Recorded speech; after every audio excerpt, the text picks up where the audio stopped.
रामनवमी की शोभा यात्रा से शुरू हुआ विवाद अब देश भर में नए नए मुद्दों की शक्ल में आकार ले रहा है। कहीं लाउडस्पीकर पर अजान को लेकर, कहीं सड़कों पर हनुमान चालीसा के पाठ को लेकर। विवाद के मूल में धर्म है। बीजेपी शोभा यात्रा पर हुए हमले को हिंदुत्व पर सबसे बड़ा प्रहार बता रही है, तो दूसरा पक्ष इसे मुस्लिमों पर अत्याचार बता रहा है। वैसे तो मौजूदा धर्म युद्ध के पीछे बीजेपी को दोषी करार दे रहे हैं। वहीं सुप्रीम कोर्ट की टिप्पणी के बाद उत्तराखंड में आयोजित होने वाली धर्म संसद के आयोजन पर रोक लगाई गई है।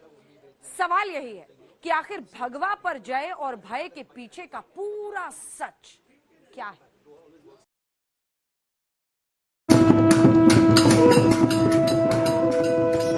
जय हनुमान ज्ञान गुण सागर, जय कपीस तिहुँ लोक उजागर। रामदूत अतुलित बल धामा, अंजनी पुत्र पवन सुत नामा। पूजा पाठ, प्रतिकार, इन सब चीजों के लिए कोई अनुमति की आवश्यकता नहीं होती है।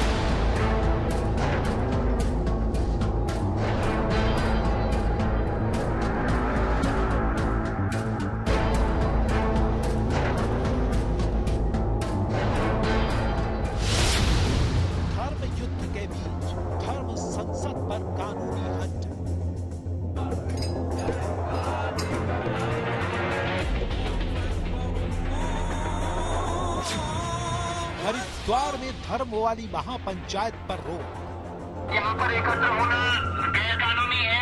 लेकिन बस हमारी एक ही रिक्वेस्ट रहेगी कि अगर ऐसा कोई मीटिंग या ऐसा कुछ है तो स्वामी जी आपसे प्रार्थना है कर उसको आप थोड़ा सा देखो क्या है, मीटिंग तो अब जहाँ 10 लोग रहेंगे तो बात तो करेंगे ना। नफरती लाउड स्पीकर को नहीं मिली मंजूरी। हम लाभ को ज्यादा मानने वाले लोग हैं और वैसे भी मैं LLB हूँ JNU से, तो मैं कानून तो जानता हूँ इतना। मैं पहले भी कह रहा था, मेरे मुंह से एक शब्द ऐसा नहीं निकलता जो हमारे फंडामेंटल से बाहर। सुप्रीम कोर्ट की सख्ती पर नर्म पड़ी सरकार।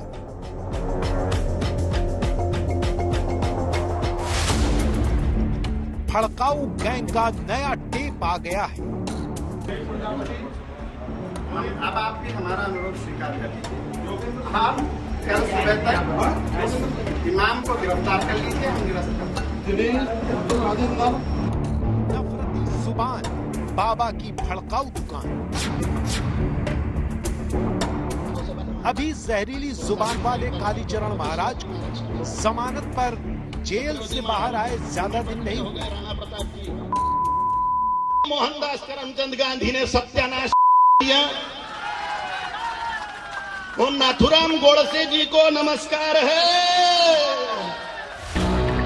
अभी हरिद्वार में हुई धर्म संसद में बोली गई नफरती जुबान वाले चेहरे आपके जहन से उतरे भी नहीं होंगे। झूठी बातों में बच्चों फंस मत जाना। ज्यादा से ज्यादा बच्चे और अच्छे से अच्छे हथियार यही तुम्हें बचाने वाले हैं। अभी अजान और हनुमान चालीसा पर राष्ट्रव्यापी घमासान खत्म नहीं हुआ, लेकिन हरिद्वार धर्म संसद का आयोजन होना, हिंदू और हिंदुत्व पर भाषणबाजी होनी, लेकिन मंच सजता, लाउड स्पीकर बजता, उससे पहले ही सरकार का हंटर चल गया। धर्म संसद तो नहीं हुई, आयोजकों को एहतियात हिरासत में ले लिया गया। हिरासत में लेने की जरूरत क्यों पड़ी? मंच के लाउड स्पीकर से कौन सा टेप प्ले किया जाता, उसका ट्रेलर आप बहुत गौर से सुनिए। मैंने जिलाधिकारी और SSP हरिद्वार को डरा हुआ पहली बार देखा।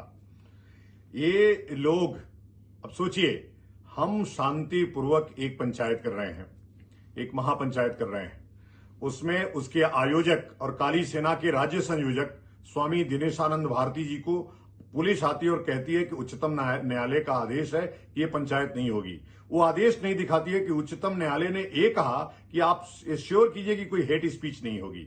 आप हेट स्पीच के नाम पर कि हम हेट स्पीच देते हैं, आप एक बार भी ये साबित नहीं कर पा रहे हैं कि हम हेट स्पीच दे रहे हैं। लेकिन अनर्गल एक विशेष समुदाय के दबाव में, मतलब मुस्लिमों के दबाव में आकर के आप संतों को जिस प्रकार से अपमानित करने का काम कर रहे हैं। आपने दिनेशानंद भारती को जबरदस्ती पुलिस गाड़ी में बैठा करके ले गए कि वह पंचायत नहीं होगी। कब तक रोकेंगे, कब तक दबाएंगे? और नपुंसक हिंदू समाज आज भी सो रहा है, उसका संत सड़कों पे लड़ रहा है। वो साथ देने के बदले घर में बैठ करके, रजाई में बैठ करके अपने परिवार में लगा है। जिस दिन ये आग तुम्हारे दरवाजे तक आएगी, तुमको कोई बचाने वाला नहीं होगा।